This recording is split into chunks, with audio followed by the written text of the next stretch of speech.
Hi everybody, in this video I'm going to walk you through the steps required to localize your Flutter app. So here I have a form that consists of 3 text form fields and a submit button. Let's see what it takes to support both Arabic and English languages.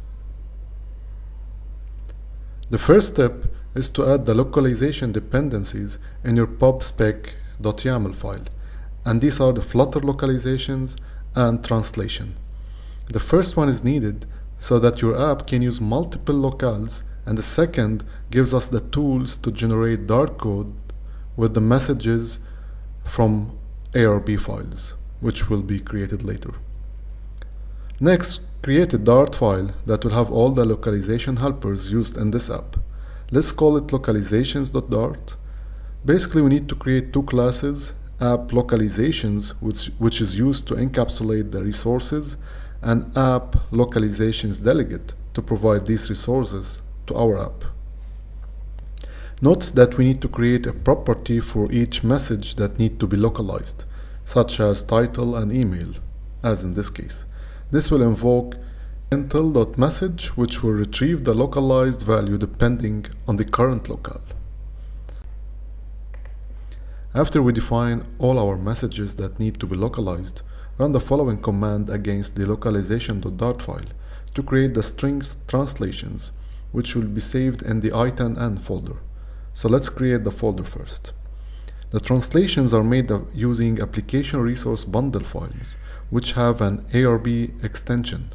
Each ARB file contains a single JSON table that maps from resource IDs to localized values.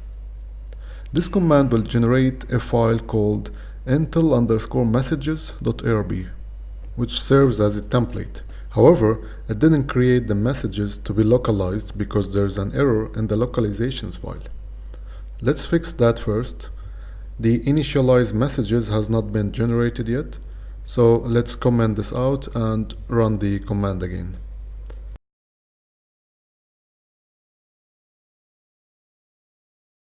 This time it worked, and I can see all the string resources created. We have to create the desired translations based on this file. So I'm going to make 2 copies of this file, one for English messages and another for Arabic.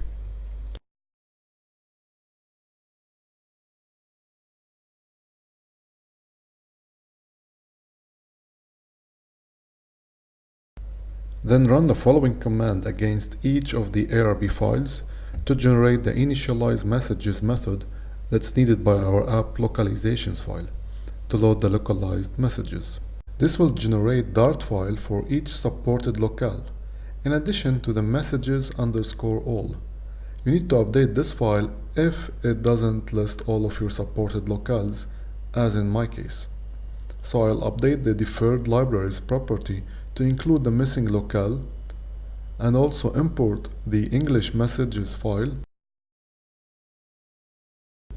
and update the find exact method to support English locale. And now we need to tell our application to support localization. This can be done in the Material App widget by configuring the localizations delegate property to include a global material localizations.delegate, which provides localized strings and other values for the material component library, and the global widgets localization.delegate, which defines the default text direction, either left to right or right to left.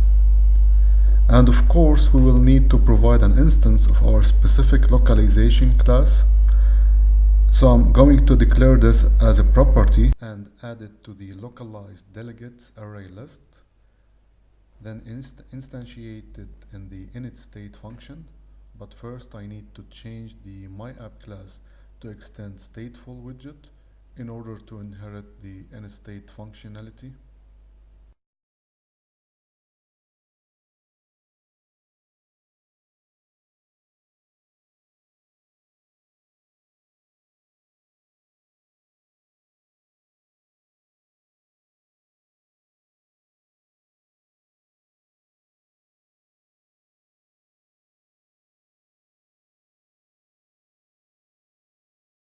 Now initialize the specific localization delegate to a new instance and let English be the default locale.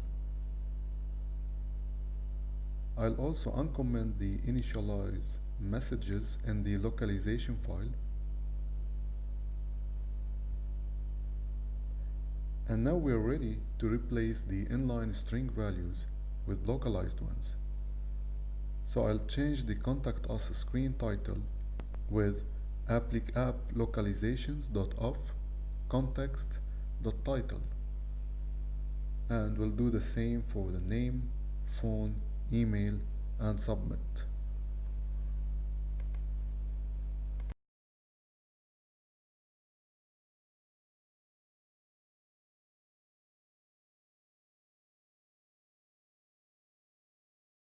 Since I want the users to be able to switch between Arabic and English languages without the need to modify the device default language, I'll add two buttons to the app bar in order to enable the users to select the preferred language with a click of a button.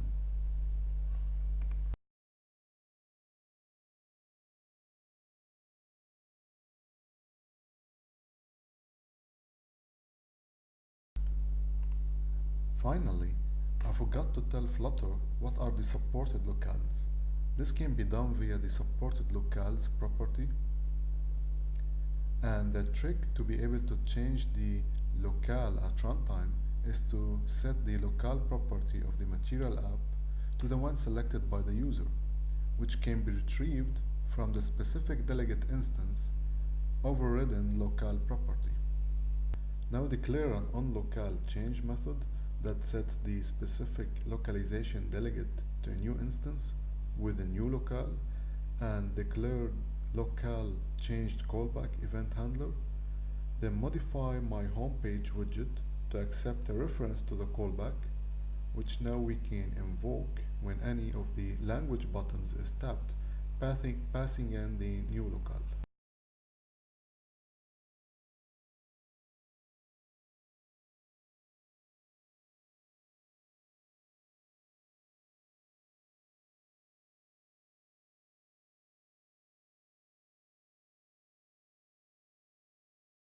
And now let's execute Flutter run command and see the app in action. And here you go. Clicking on Arabic will change the locale to Arabic, and the same for English.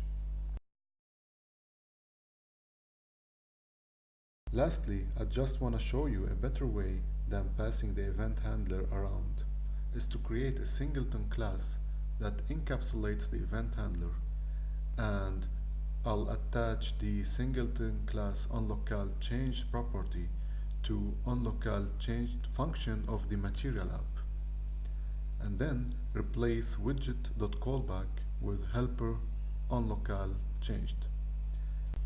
Thank you for watching.